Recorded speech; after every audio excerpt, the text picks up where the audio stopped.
পণ্ডিতে যেন মাথায় যেন আকাশ ভেঙে পড়ল। সন্ন্যাসী কি কথা বলছে? সন্ন্যাসী না না, ও কথা ভুলবেন না, আপনি আমার কাছে অন্য কিছু চেয়ে নিন, আমার ঘরে থাকা আমি দেব, কিন্তু আমি কুবেরকে দিতে পারবো না। পণ্ডিত বলি, অবুঝ হয়েও না, আমার কথাটা বোঝার চেষ্টা করো। তোমার পুত্র এই ঘরে থাকবো বলে জন্ম নেয়নি গো, এই জগৎ উদ্ধার করবার জন্য তোমার পুত্রের জন্ম হয়েছে।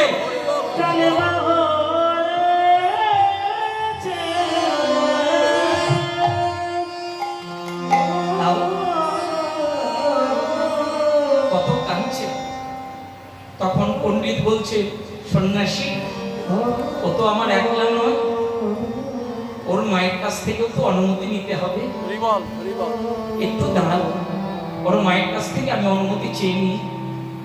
ছুটতে ছুটতে সে পদ্মাবতীকে যখন বলল, পদ্মাবতী বলছে, ওগো তুমি কি বলছো? সন্ন্যাসীর নিকটে ছুটতে ছুটতে এসে বলছে, সন্ন্যাসী তুমি আমার সর্বস্ব নিয়ে নাও, কিন্তু আমার পুত্রকে তুমি চেও না।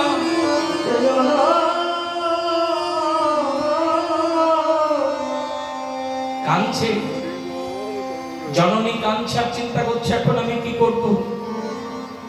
একদিকে স্বামী ধর্ম রক্ষা করা, পতিব্রতা রমণী, পতিব্রতা রমণী কর্তব্য কি না পতিব্রতা রক্ষা করা, এটাই তোর একমাত্র পরম কর্তব্য। অন্যদিকে সে বাৎসল্যময়ী মা কি করবে? এমন সময় দুরন্ত বালক ছুটতে ছুটতে মায়ের কনিষ্ঠ অঙ্গুলিটি চেপে ধরে বলেছে, ওগো মা,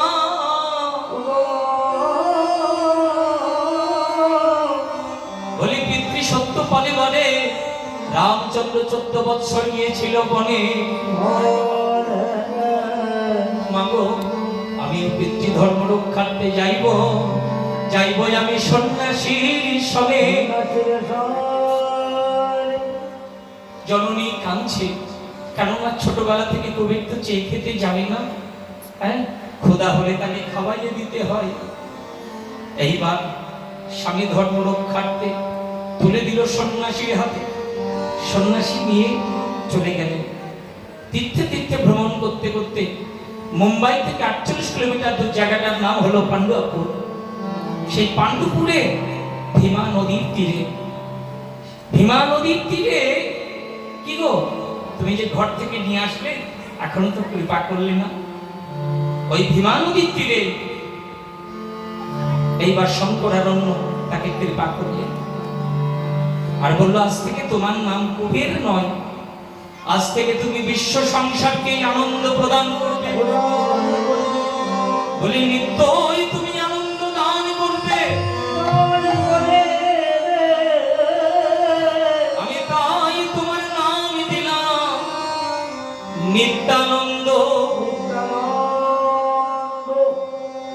আজ থেকে নিত্যই তুমি আনন্দ দান করবে বলে তোমার নাম দিলাম নিত্যানন্দ। এই সেই নিত্যানন্দ, হরি বল হরি বল, এই সেই নিত্যানন্দ। এবার গুরুদেবকে প্রণাম করতে হয়, ভক্তি জানাতে হয়।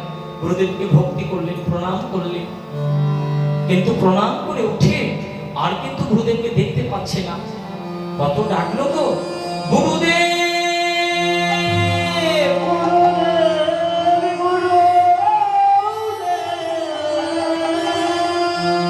বলি, গুরুদেব গুরুদেব বলে কত ডাকলো, কিন্তু আর দেখতে পেল না। এমন সময় অন্তর হতে বলছে, ওরে নিত্যানন্দ, বলি তুই তো আমার দেখা পাবি না। ওরে, আমি যে তোর অন্তর ভিতরে প্রবেশ করেছি।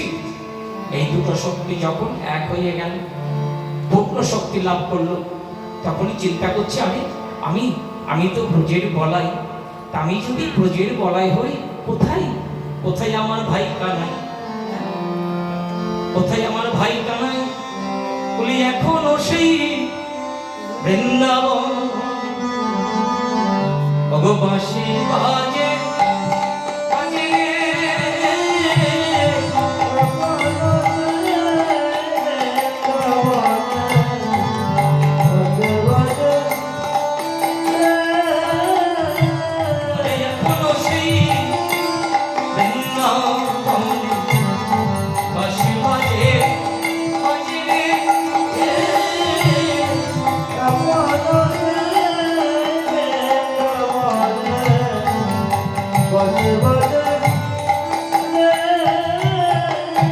আরে বাঁশি শুনে মনে মনে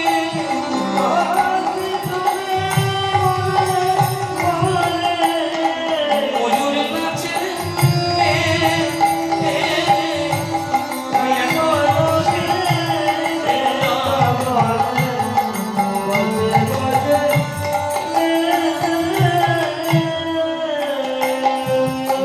তখনই বলছি আমি যাব, এখনই যাবো সেই নতুন বৃন্দাবনে। তারপর বৃন্দাবনে চলে আসে। তারপরে বৃন্দাবনে এসে কত খুঁজলেন, কত ডাকলেন, বলি কানাই কানাই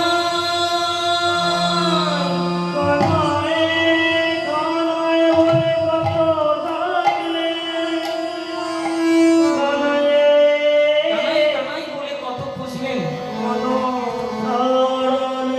চিন্তা করলেন যে বৃন্দাবনে কানাই নেই, সে বৃন্দাবনে আমি থাকবো না, আমি আত্মহত্যা করব, আমি প্রাণ ত্যাগ করব, আমি বৃন্দাবনে থাকবো না।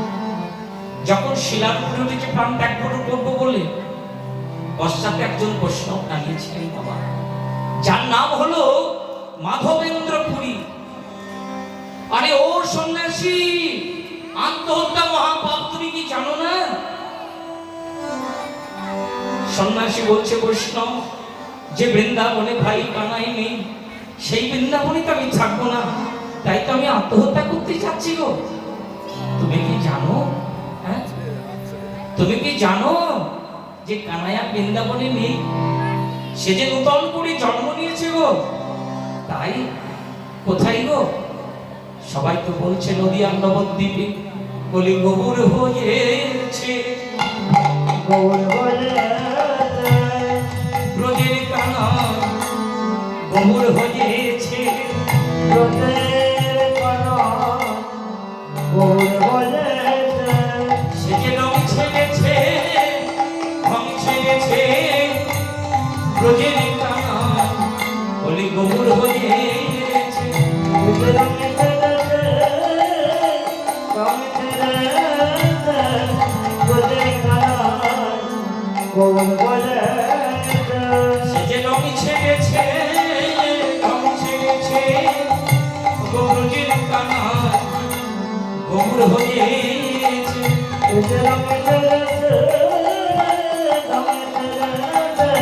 এই ব্রজ হতে নদিয়ায় গিয়ে যে রং ছেড়েছে, রং ছেড়েছে,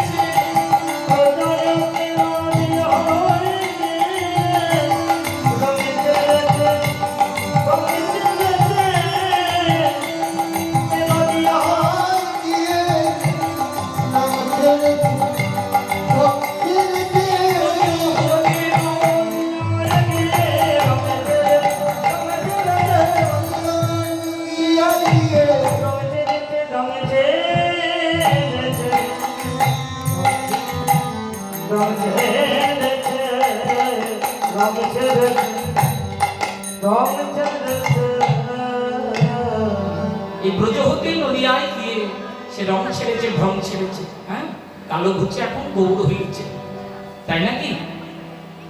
তা আচ্ছা, করে কিনা? আরে কি করে বলবে তো? বারবার তো বলছো করে কিনা, করে কিনা। বলছি ঘরে ঘরে কি আর চুরি করে? বলে আরে কি বলছো কি, সে কি আর চোর আছে নাকি যে চুরি করবে? এখন সে সাধু হয়েছে, ওই রাই সাধুর স্পর্শ পেয়ে এখন সে সাধু হয়ে গিয়েছে। আমি যাব, আমি সেই নবদ্বীপে, আমি নবদ্বীপে যাব। সেই দিন ভোরবেলায় খুব সুন্দর স্বপ্নে দেখলে মস্তক মণ্ডিত, কণ্ঠে তুলসীর মালা, হাতে দণ্ডক মণ্ডল, এক বিদেশি সন্ন্যাসী যেন হা কৃষ্ণ বলে কাঁদিতে কাঁদিতে চলে যাচ্ছে, চলে যাচ্ছে। গৌর হরির ঘুম ভেঙে গেল, গৌর সুন্দরের ঘুম ভেঙে গেল। গৌর সুন্দর উঠে বসলেন, ভক্তগণ সবাই এসেছে, দামোদর, গদাধর সকলে এসেছে। প্রভু তুমি অমন করে বসে আছো কেন, কি হয়েছে বলো তো? বলো জানো দামোদর, গদাধর, আমি আজকে স্বপ্নে দেখলাম মস্তক মণ্ডিত, কণ্ঠে তুলসীর মালা, হাতে রয়েছে দণ্ডকমণ্ডল। এক বিদেশি সন্ন্যাসী যেন হা কৃষ্ণ বলতে বলতে চলে যাচ্ছে। যাও না, তাকে খুঁজে নিয়ে এসো, সে তো পথঘাট চেনে না, তাকে খুঁজে আমার কাছে নিয়ে এসো।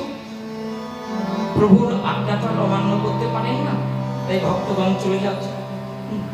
যেন ভজ গৌরাঙ্গ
দল গাইতে গাইতে চলে যাচ্ছে।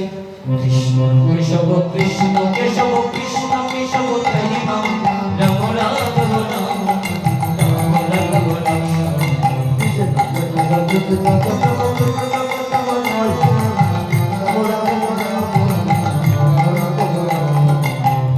কৃষ্ণ কৃষ্ণ কেশব কৃষ্ণ কেশব তাই নাম রাম রাঘব রাম রাম রাঘব রাম।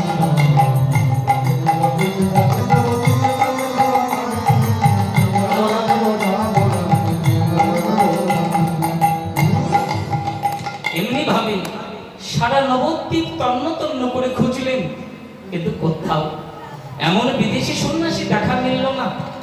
ভক্তজন সকলে ফিরে এলেন। ভক্তজন সকলে ফিরে এসে প্রভুকে বললেন, প্রভু কই এমন কোন বিদেশি সন্ন্যাসীকে তো দেখতে পেলাম না। আমি জানতাম তোমরা পাবে না।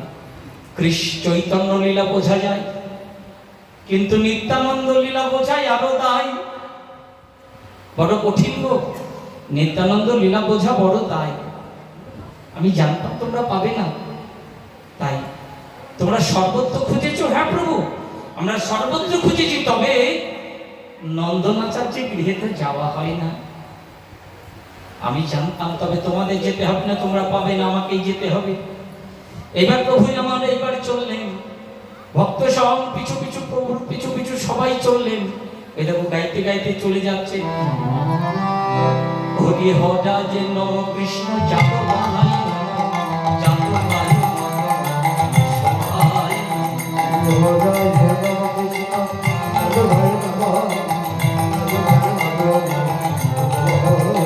হরি হরা যে নম কৃষ্ণ যাবো বাহাই যাবো বাই মাধবাই সবাই হরি হরা যে নম কৃষ্ণ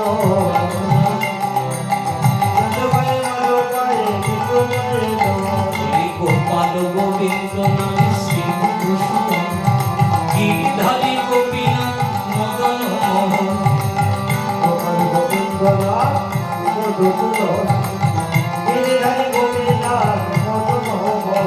হরি গোপাল গোবিন্দ নাম শ্রীমধুসূদন গিরিধারী গোপীনাথ মদন মোহন। গোপাল গোবিন্দ নাম মধুসূদন।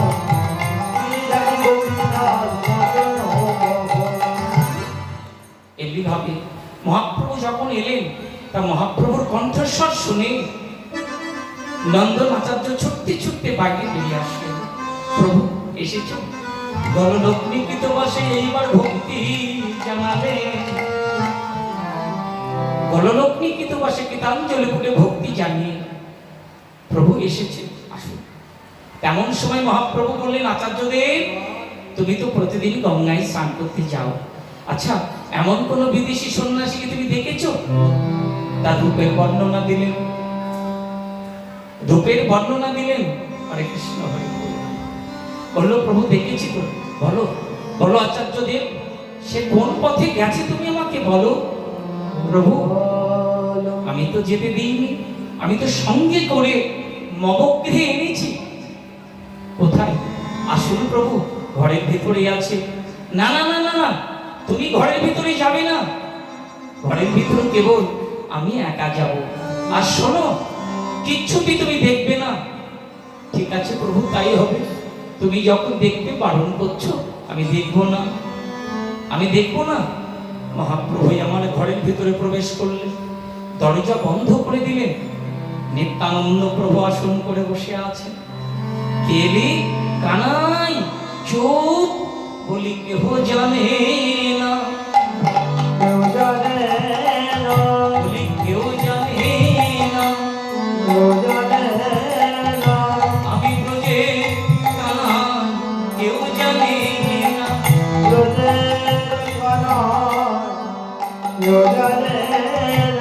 আমি ব্রজের কানাই বলি কেউ জানে না,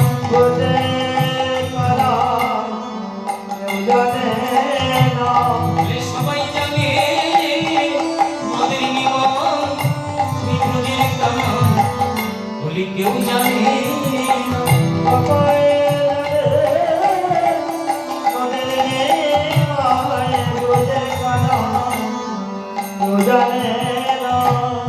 সবাই জানে নদের নিমাই, আমি ব্রজের কানাই বলি কেউ জানে না।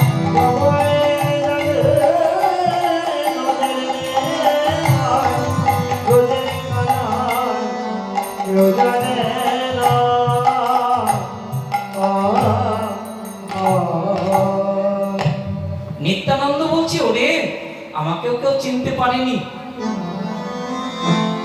সবাই জানে আমি নদিয়ার পাগলা নিতাই, আমি যে সে ব্রজের বলাই, এ কথা কেউ জানে না। এই দুই ভাইয়ের কথোপকথন যখন শেষ হলো, মহাপ্রভু দরজা খুললেন, দেখছেন নন্দন আচার্য দেওয়ালে কান পেতে কি যেন শুনছে। এ তুমি কি করছো আচার্যদেব, এ তুমি কি করছো? প্রভু তুমি আমাকে দেখতে বারণ করেছো, কিন্তু শুনতে তো বারণ করনি। তাই তাই আমি শুনলাম। কি শুনলে? প্রভু তোমরাই যে ব্রজের সেই কানাই আর বলাই, এই কথাই আমি জেনে নিয়েছি। সর্বনাশ, এখন যদি সবাইকে বলে দেয় আমরাই সেই ব্রজের কানাই বলাই, যে বাসনা পূর্ণ করতে ব্রজ হতে এই নদিয়ায় আসা, সেই বাসনা যে অপূর্ণ রয়ে যাবে। তাই গৌর হরি মনে মনে ভাবলেন, এই নন্দন আচার্য বড় লোভী। একদিন একটা আমার কাছে জিনিস চাইতে এসেছিল, সেদিন আমি ফিরিয়ে দিয়েছিলাম। ভাবলেন আজকে সেই দিয়ে আমি আজকে সেই বাসনা পূরণ করে দেব। আচার্যদেব তবে দয়া করে কাউকে বলো না আমরা কে। একদিন তুমি আমার কাছে একটা জিনিস চাইতে এসেছিলে, সেই দিন আমি তোমাকে ফিরিয়ে দিয়েছিলাম। তবে আজ আর ফেরাবো না। বলো বলো তোমার কি চাই, আমি তোমার সকল ইচ্ছে পূরণ করব। প্রভু ভয় নেই গো, ভয় নেই, আমি কাউকে বলবো না তোমরা কে। তবে একদিন যা প্রয়োজন ছিল, সে প্রয়োজন তো আজ আর নেই প্রভু। তাই আজ আমি কিচ্ছু চাই না। না না, এ তোমার মনের অভিমান। বলো তুমি কি চাও, আমি তোমার ইচ্ছা পূরণ করব। প্রভু ভয় নেই, আমি কাউকে বলবো না। তবে একদিন যা প্রয়োজন ছিল, সে বাসনায় আজ আর নেই। তবে তুমি যখন কৃপা করবো বলছো, তাহলে এই সামান্য ইচ্ছাটুকু পূরণ করে দাও। প্রভু একবারে দাঁড়াও দেখি, বলি যুগল হয়ে,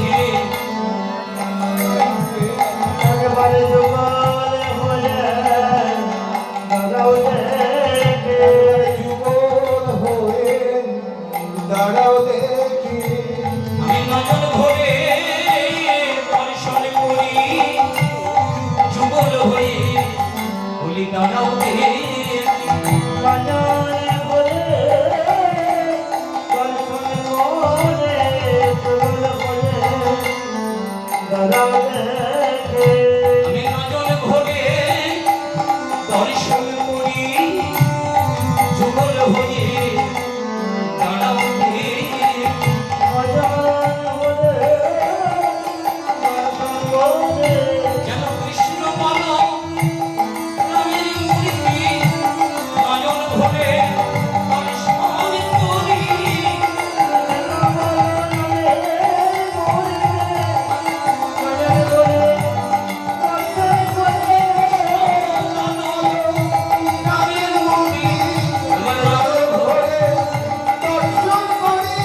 দর্শন দিলেন কৃষ্ণ বলরাম মুক্তি হইল এবং গৌরহরির কৃপায় ভক্তগণ সকলে সেই আস্বাদন করতে পারলেন।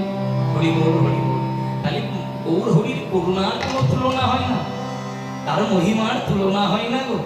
তিনি অপার, তিনি করুণার সাগর, এসেছেন ধরা মাঝে তিনি উদ্ধার করবো বলে। হ্যাঁ, যুগে যুগেই তিনি এসেছেন। যেমন ত্রেতা যুগে প্রভু রামচন্দ্র যখন পিতৃসত্য পালনের জন্য 14 বৎসরে যখন বনবাস চলে যাচ্ছেন, অগ্রভাগে রামচন্দ্র, মাঝখানে রয়েছে আমার সীতা, পিছনে রয়েছে ছোট ভাই লক্ষ্মণ। হরে কৃষ্ণ হরি বল হরি বল।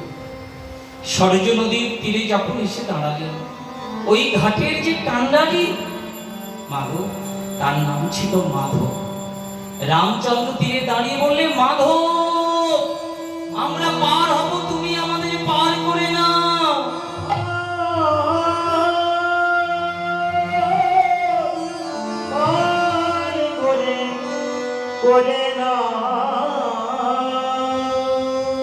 আমরা পার হব, তুমি পার করে নাও।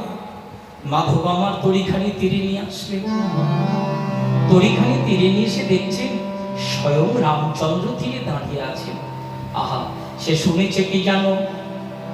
হ্যাঁ, ভাই চরণ রেণু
মাধব শুনেছে প্রভু রামচন্দ্রের পদস্পর্শে পাষাণ মানবী হয়ে যায়। কি হয়েছিল তো নাকি? অহল্যা মুক্তি পেয়েছিল না? রাম অবতারেই তো। হরে কৃষ্ণ হরি বল হরি বল হরি বল। দেখুন, এই যে অহল্যা পাষাণ হয়েছিলেন কেন, তার পিছনে কারণ আছে। যেমন মদনের ভয়ে জড়সড় সবাই, দেবতারা, তা ব্রহ্মার মানস পুত্র মদন 5টি পানির অহংকারে একদিন দেবরাজ ইন্দ্রকে নিক্ষেপ করেছিলেন মদন। সেই সময় গুরুগৃহে ছিলেন দেবরাজ ইন্দ্র। গুরুগৃহে ছিলেন, হরিবল বাবা। তা গুরুদেব তপস্যায় ছিলেন, ধ্যান করছিলেন।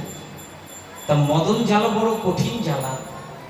মদন জ্বালায় জর্জরিত হয়ে নিজেকে রক্ষা করতে না পেরে তখন গুরুদেবের রূপ ধারণ করে। আর গুরুদেবের রূপ ধারণ করে অহল্যা সতীত্ব হরণ করল।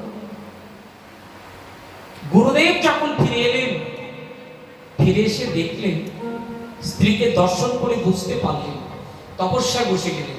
দেখলেন তারই শিষ্য ইন্দ্র। এই কুকীর্তির পিছনে কারণ যে তারই শিষ্য ইন্দ্র। তা তখনই অহল্যা কবি সাপ দিলেন, এ অহল্যা আমি তোমাকে অভিশাপ দিলাম, তুমি পাষাণ হয়ে যাও।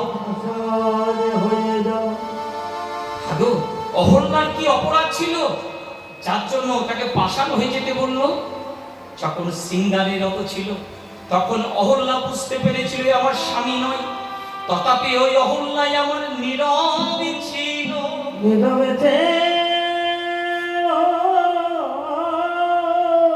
তাই গৌতম মুনি অভিশাপই দিল যে তুমি পাষাণ হয়ে যাও। আর দেবরাজ ইন্দ্রকে অভিশাপ দিল যে ভোগের লালসায় তুমি মাতৃজ্ঞান হারিয়েছো, আমি তোমাকে অভিশাপ দিচ্ছি, সহস্র ভোগ চিহ্ন তোমার শরীরে দেখা দিল। দেখো, একটি ভোগের জ্বালা সহ্য করা যায় না, কিন্তু সহস্র মাতা হাজারটা ভোগের জ্বালা কেমন করে সহ্য করবে? হরে কৃষ্ণ, হরি বল হরি বল। গুরুদেবের চরণ ধরে কাঁদতে লাগলো, গুরুদেব আমি দেবরাজ ইন্দ্র, কেমন করে আমি দেবালয়ে ফিরবো? না, অভিশাপ আপনি ফিরিয়ে নিন, অভিশাপ আপনি ফিরিয়ে নিন। বারবার যখন কাতর কণ্ঠে যখন গুরুদেবের চরণ ধরে কত মিনতি, গুরুদেব বলল বেশ, সহস্র ভোগ থেকে সহস্র লোচনে পরিণত হোক। তা সেই ভয়টা রয়েছে মাধবের, এ চরণ তো সেই চরণ যে সে চরণ নয়। তাই কি করবো আমি? রামচন্দ্র যখন বললেন উপেক্ষা তো করতে পারছেন না, একটা জায়গা করে জল নিয়েছে, রামচন্দ্রের চরণ তলে বসে চরণ দুখানি ধুয়ে নিচ্ছে। বাহিরে ছলনা হচ্ছে চরণ ধৌত করা, আর অন্তরে বাসনা কি না চরণকে পরীক্ষা করা। চরণ দুখানি ধুয়ে নিলেন, চিন্তা করছেন এই চরণামৃত আমি ফেলবো কোথায়? এই চরণামৃত যদি আমি সরেজ নদীতে ফেলি, নদী যদি শুকিয়ে যায়, তাহলে কোথায় আমি তরণীখানি পাইব? চিন্তা করলেন না, এই চরণামৃত ফেলবো না, এই চরণামৃতই আমি পান করব। যেমন সেই চরণামৃত পান করিল,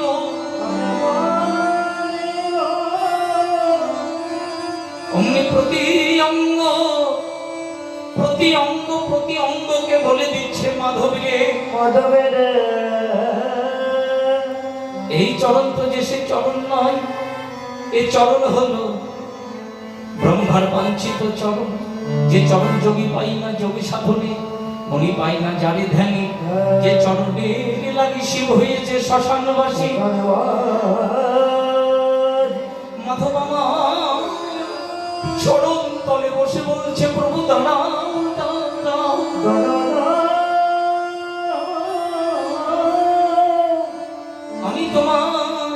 আমি তোমায় পার করছি, তুমি একটু দাঁড়াও। তরণীতে বসিয়ে এইবার পার করলেন। রামচন্দ্র বলছে মাধব তোমাকে করি কত দেব? প্রভু दोनों की काम एक ही है प्रभु, আমার কর্ম আর তোমার কর্ম যে একই কর্ম প্রভু। বলতে পারো প্রভু, কোন কর্মকার যদি ছোট্ট একটা কাজ নিয়ে যদি আরেকজন কর্মকারের কাছে যায়, সজাতি বলে তার সঙ্গে কি কোনো করে নিতে পারে?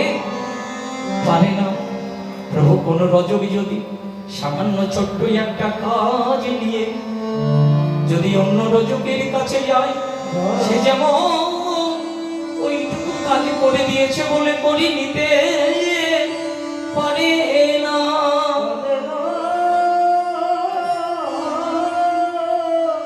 প্রভু গো, আমি তোমার সঙ্গে কোনো করি নিতে পারবো না, শুধু তোমার কাছে আমার একটাই নিবেদন প্রভু। কেননা তুমি হলে অপার্থিব জগতের মাঝি, আর আমি হলাম এই পার্থিব জগতের মাঝি। আমি হলাম পার্থিব জগতের মাঝি, আর তুমি হলে সেই অপার্থিব জগতের মাঝি। তাই প্রভু তোমার কাছে ছোট্ট নিবেদন, আজকে যেমন আমি তোমাকে পাঠ করলাম, তোমার চরণে এইটুকু নিবেদন প্রভু।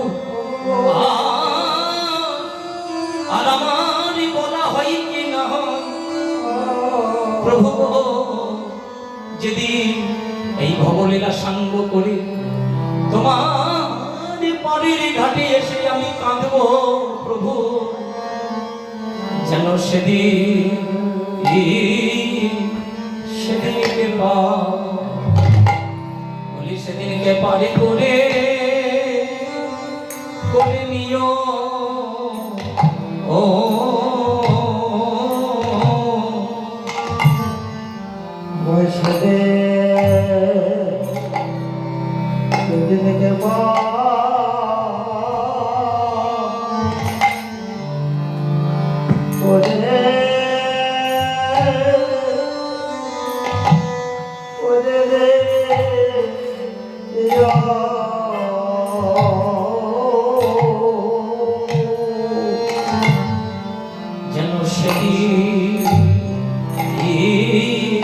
সেদিনকে যেন সেদিনকে বাড়ি করে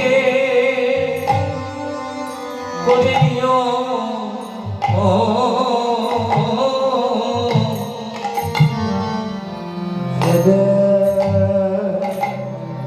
সেদিনকে যেদিন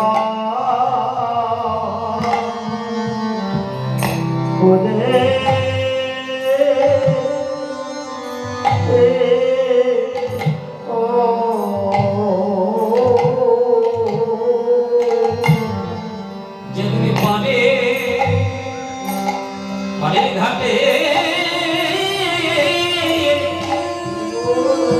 আমি বসে কাঁদব, যেন সেদিনকে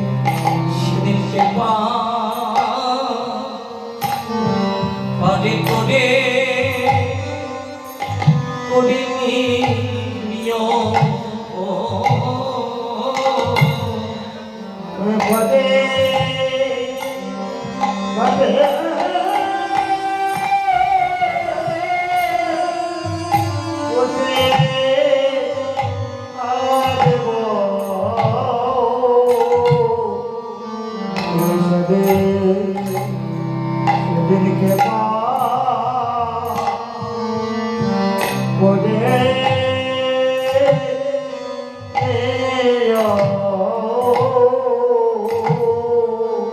তোমার পাড়ে ঘাটে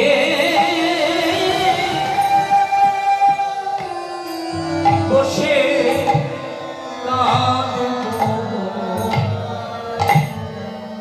আমায় পারি বলকে পারি করো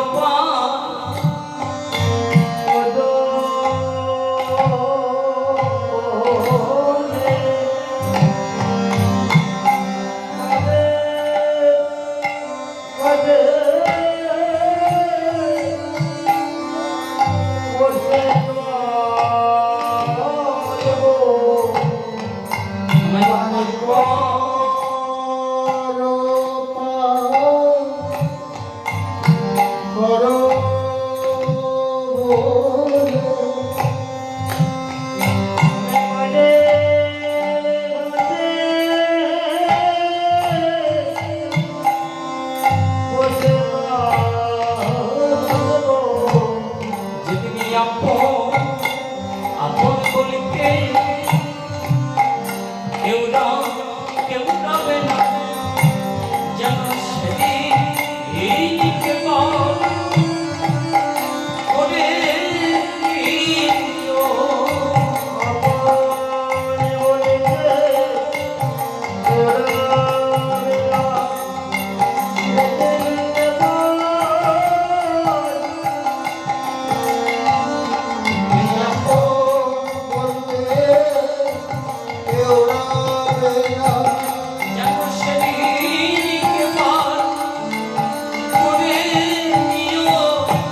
তাই মাধব বুঝতে পেরেছিল যে প্রভু রামচন্দ্র আর কেউ নয়, তিনি হলেন সেই পরমেশ্বর। আহা, নিজেকে চরণে সঁপে দিলেন, আমার এই গৌর হরি আর কেউ নন গো, তিনি সকল অবতারের সার, আমার গোড়া অবতার এসেছে ধর্ম আছে। কারণ অন্যান্য যুগের যে রাক্ষসগুলো ছিল, তারকাসুর, কোনটা নরকাসুর, কোনটা অকাসুর, কোনটা বকাসুর, এই অসুরগুলোকে চেনা গেছে। কিন্তু কলিতে সবই তো মুখোশধারী গো, এরা সব মুখোশ পরে আছে, চেনা বড় কঠিন। যার জন্য অংশ দিয়ে আর হবে না, তাই স্বয়ং ভগবানকে কলিযুগে আসতে হলো। যার জন্য স্বয়ং এসেছে বলেই তো আমরা ধন্য, তাই না? কারণ আরে আমরা না দেখলে কি হবে? আজ থেকে দেখুন 537তম বৎসর আগে এই ধরাধামে এসেছিলেন। এসেছিলেন এই ধরাধামে, কে এনেছিলেন? অদ্বৈত প্রভু।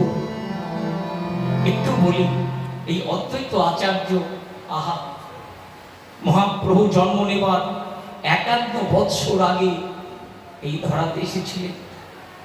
এই ধরাতে এসেছিলেন, হ্যাঁ, আসবার কালে ভগবান একটা গুরু দায়িত্ব দিয়েছিলেন যে মহাদেব, তুমি তো কলিতে যাচ্ছ, তোমার কাছে একটা নিবেদন। বলুন প্রভু, তুমি কলিতে কি কলির জীবকে উদ্ধার করো, নাম প্রচার করো। কি হলো জানো আমার?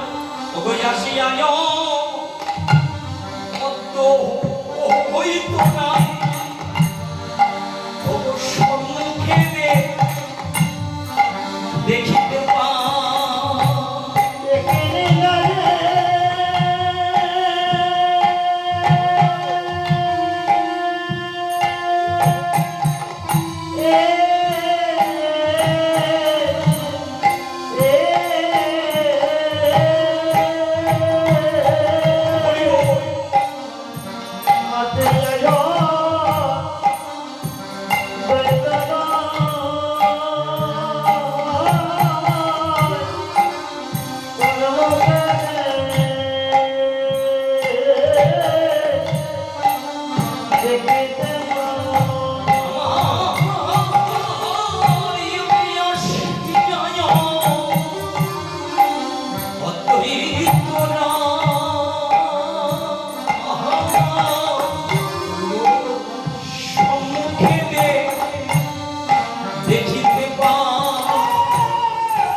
কলিঘোর বড় অন্ধকার, নাইকো ভক্তি দিলে মায়া মুগ্ধ সকল দেশ মনে মনে করেন বিচার। যেন প্রভু আজ্ঞা হইল যেতে, হরিনাম বিলাইতে।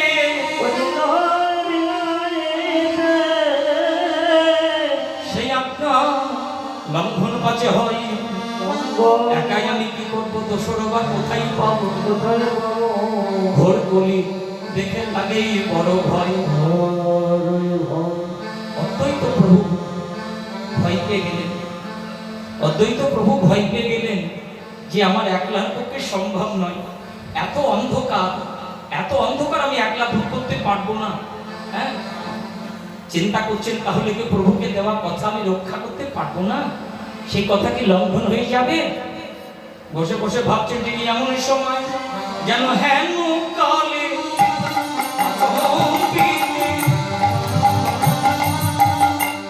হরিদাস আইল পথে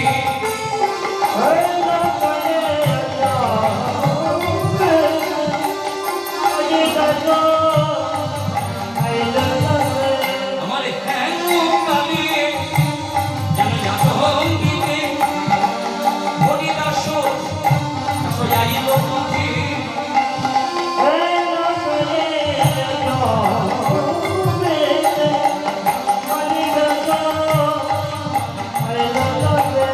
বলে তাহাকে দেখিয়া হৃদয় ও নন্দ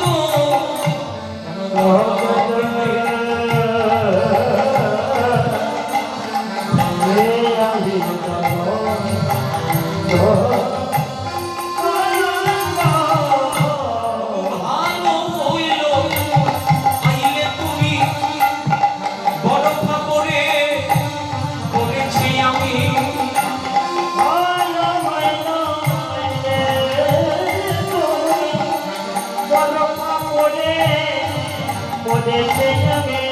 বলে যোগ হরিনাম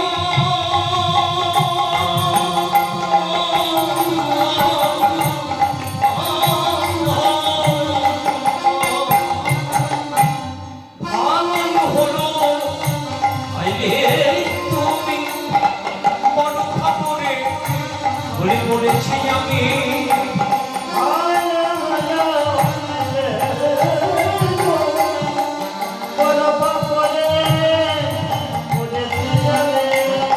নাম যোগে হে বড় হইয়ারা আরম্ভ,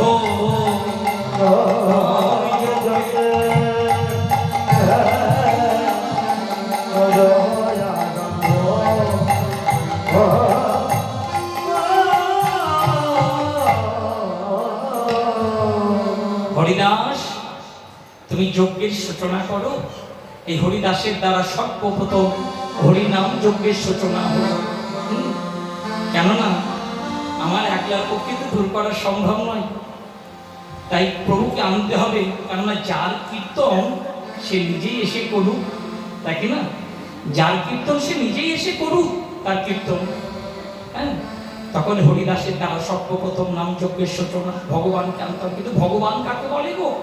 সরৈজস্য সমগ্রস্য বীর্যস্য যশস্য শ্রিয় জ্ঞান বৈরাগ্যস্য বিসন্ন্যাং ভগৈতিঙ্গনা। এই যে ঐশ্বর্য বীর্য জ্ঞান বৈরাগ্য শ্রী যশ, এই ছটা বীজ যার মধ্যে বদ্ধ, তিনি হলেন সরৈশ্বর্যপূর্ণ ভগবান। কিন্তু ভগবানের তো কোনো অভাব নেই। এই কলিযুগে ভগবান আসতে যাবেন কেন? কেন ভগবান আসতে যাবেন গো? ভগবানের তো কোনো অভাব নেই। হরি বল হরি বল। অদ্বৈত প্রভু শাস্ত্র অধ্যয়ন করতে করতে দেখলেন হরিভক্তি বিলাসে একটা কলম, কি তুলসী তলমাত্রে জলস্য চলো কেন বিগৃহীত সমাত্মানং ভক্তে ভক্ত বৎসল। ভগবান বলছেন কোন ভক্ত যদি এক কুণ্ডল গঙ্গা একটা তুলসী পত্র দিয়ে গোবিন্দাই তোমার হলাম বলে তোমার সমর্পণ করে, আমি সেই ভক্তের কাছে চিরকালের জন্য বিক্রি হয়ে যাই।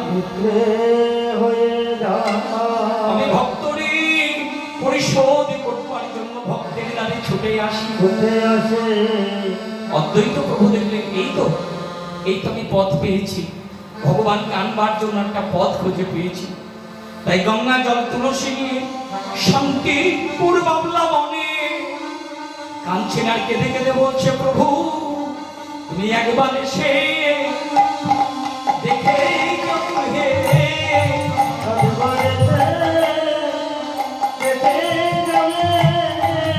একবার এসে দেখে যাও হে।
তুমি একবার এসে দেখে যাও। এমনি ভাবে কাতর কণ্ঠে কেঁদে কেঁদে এসো প্রভু এসো বলে অদ্বৈত প্রভু নিয়ে আসলেন। বাংলা 1407 ইংরাজি 1486 খ্রিস্টাব্দে এই বাংলার মাটিতে নদিয়ার নবদ্বীপে জন্মগ্রহণ করলেন। কোন সময় জানো বাবা? সেই সময় রাজা গোবিন্দ মর্দন দেবের করায়ত্ত স্বাধীনতার বোধন বসকে যখন ঘনিয়ে এলো অমানিসার অন্ধকার, এই বাঙালি জাতি যখন হলো পথভ্রষ্টা দিশেহারা, যখন দিশেহারা হয়ে পথ খুঁজে চলেছে, ঠিক সেই সন্ধিক্ষণে শান্তিপুর পুরন্দর শ্রী অদ্বৈতের কাতর প্রার্থনায় নেমে আসলেন সেই অমৃত লোকইতে সরৈশ্বর্যপূর্ণ ভগবান শ্রীহরি। ওই দেখো নিমাই রূপ। বিশ্ব জগৎ কল্যাণের জন্য যার আবির্ভাব, তাকে কি কখনো চারটি দেওয়ালের মাঝখানে আটকানো যায় গেল না? তারপর তিনি মোট লীলা করলেন 48 বছর, তন্মধ্যে 24 বছর কাটিয়ে গেলেন নদিয়ার নবদ্বীপে। তারপর তিনি 24 বছর বয়সে সন্ন্যাস ধর্ম গ্রহণ করেছিলেন এই কলিজীবের কারণে, যে উদ্ধার হেতু। যে উদ্ধার হেতু তিনি সন্ন্যাস ধর্ম গ্রহণ করতে বাধ্য হয়। তবে যেদিন প্রভু সন্ন্যাস নিয়েছিলেন সেই দিনটা কি ছিল জানো? সেই দিনটি ছিল আমার গৌর বিষ্ণুপ্রিয়ার বিবাহ বার্ষিকী রজনী।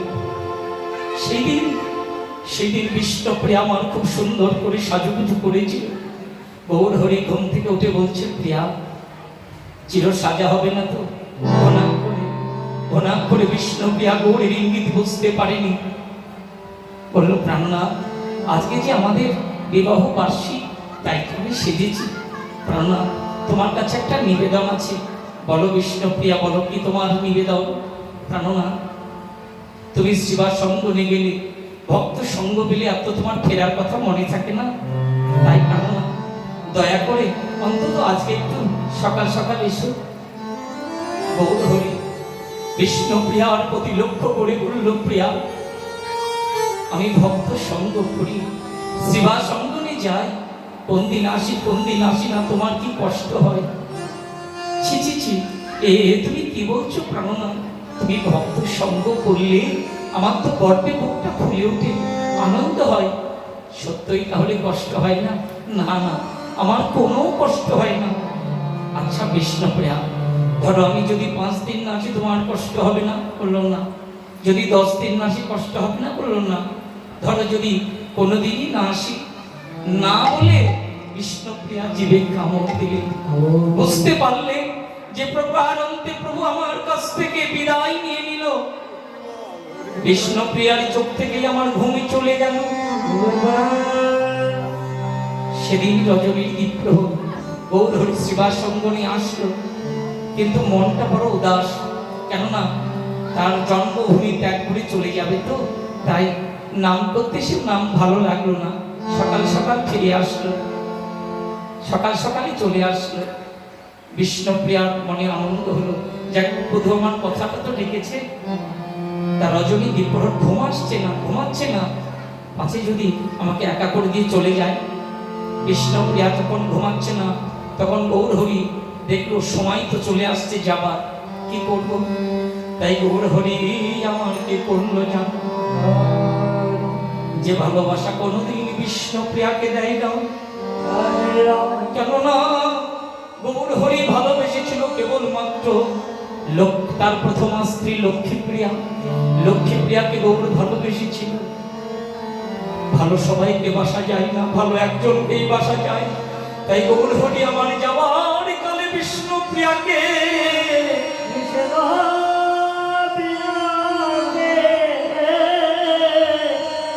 যেমন ভাবে লক্ষ্মীপ্রিয়াকে প্রেমের দ্বারা বন্ধন করত, আজকে জানো ঠিক সেইভাবে বিষ্ণুপ্রিয়াকে প্রেমের দ্বারা বন্ধন করছে।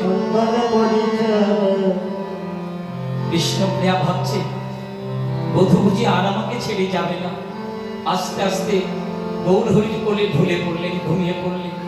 যেমন গৌর হরির কোলে ঘুমিয়ে পড়লেন, গৌর সুন্দর বিষ্ণুপ্রিয়া যাতে বুঝতে না পারে একটা পাশ বালিশ পায়ের উপরে, পায়ের তলায় দিয়ে পাটা উপরে চাপিয়ে দিয়েছে। হরিবল যাতে বুঝতে না পারে। এইবার গৌর হরি উঠেছে, উঠে বলছে, ভাবছে পদ্মবীর দিকে চেয়ে, আহ প্রিয়া, আমি তো তোমার প্রতি কোনো কর্তব্য করে যেতে পারলাম না। বিষ্ণুপ্রিয়ার সেই কোমল সদৃশ বদনের দিকে চেয়ে ভাবছে, আমি কোনো কর্তব্য তোমার পালন করিতে পারলাম না। পালন করিতে পারলাম না। তুমি আমাকে ক্ষমা করে দিও, তুমি আমায় ক্ষমা করে দিও তোমার এই অধম স্বামীকে। তাই ওই দেখো দেখো দেখো দেখো, যেন শয়ন মন্দিরে গৌরাঙ্গ সুন্দর ও উঠিলা রজনী শেষে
আমি করিব সন্না বুঝাও এসব সকল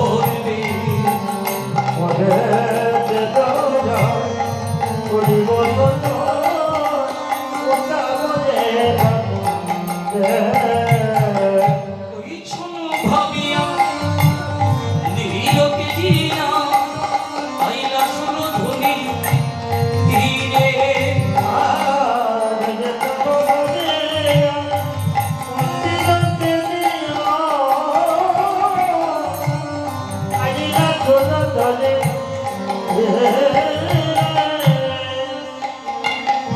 প্রেমের ঠাকুর বহু সুন্দর।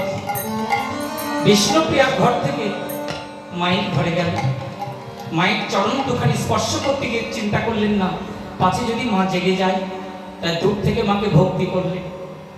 হ্যাঁ, দূর থেকে ভক্তি জানালেন আর ডাকছে, মা ও মা, এই দেখো এই দেখো তোমার নিমাই চলে যায় মা।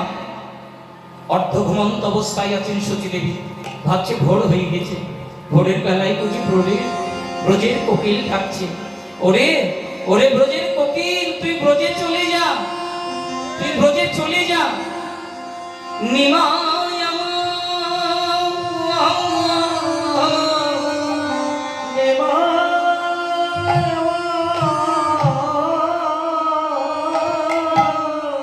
নিমাই আমার খুব ভাবিছে, মা তুমি কাকে চলে যেতে বলছো তুমি জানো না? মা তুমি কাকে চলে যেতে বলছো তুমি জানো না মা?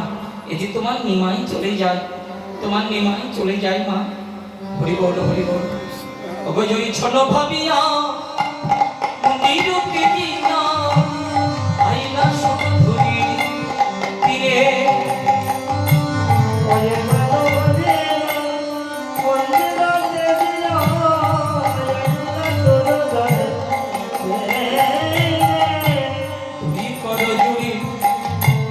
নমস্কার করি পরশ করো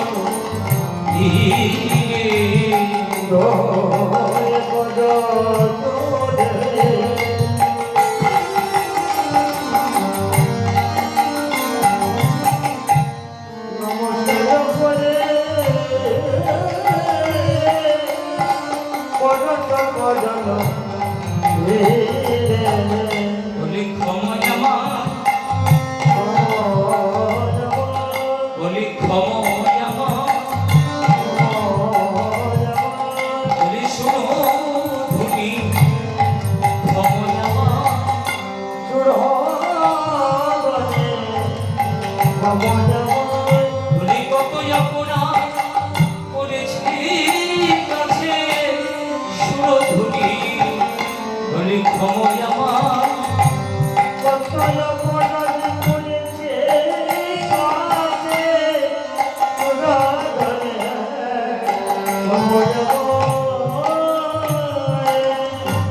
সুরধুনি তোমার তীরে তোমার নীরে আমি কত ব্রাহ্মণকে কত বৈষ্ণবকে আমি আঘাত করেছিল। এই দেখো আমি আবাল্য যৌবন লীলাভূমি পরিত্যাগ করে আমি জন্মের মতো নবদ্বীপ ছেড়ে চলে যাচ্ছিল, আমায় ক্ষমা করে দিও। এমনি ভাবে সুরধুনির কাছে ক্ষমা চাইনি। আরে গঙ্গা পড়ি হরি নবদ্বীপ ছাড়ি, আরে গঙ্গা পড়ি হরি নবদ্বীপ ছাড়ি, নগর পথে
সবাই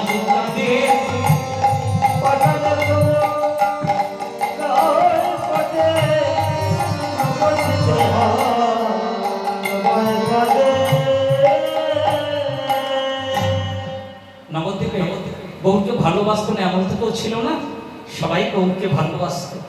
হয়তো কোনো কার্যক্ষেত্রে মতে মিল না ঘটতেই পারে, তাই মতে মিল ঘটতো না বলে যে গৌরকে ভালোবাসতো না তা নয়, সবাই ভালোবাসতো। যাদের আজকে পাষাণ সম হৃদয় কঠিন তারও সবাই কাঁদছিল এই গৌর হরির জন্য। হরি বল হরি বল।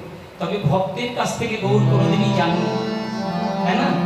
কারণ প্রাণ চলে গেলে দেহ কখনো চলে না। প্রাণ ততক্ষণ যতক্ষণ এই দেহটা ততদিনই থাকবে যতক্ষণ ভিতরে প্রাণ থাকবে। তা গৌর হরি হচ্ছে নবদ্বীপের প্রাণ গৌর। এই নবদ্বীপের প্রাণ হচ্ছে গৌর হরি। তিনার করুণার কোনো শেষ নাই। তাই এক ভক্ত কি বলছে জানো, এক ভক্ত বলছে দেখি দেখি গৌরাঙ্গ চাঁদে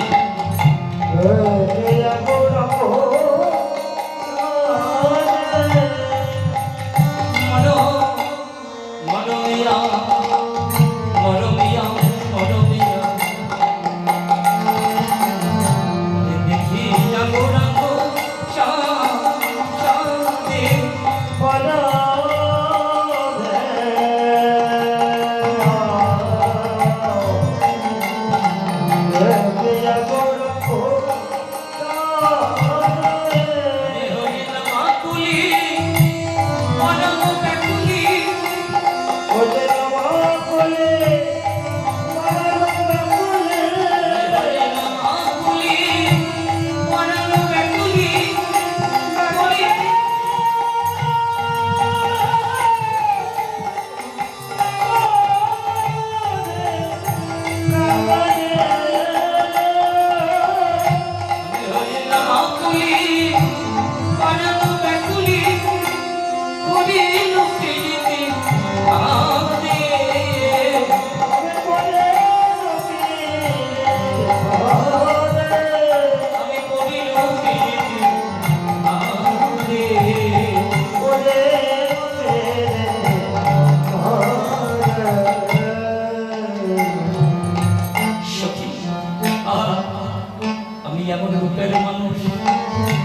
রাধে রূপের মানুষ দেখে নাই রে। জনমিয়া নবদ্বীপে এমন রূপের মানুষ আমি দেখি নাই। জনমে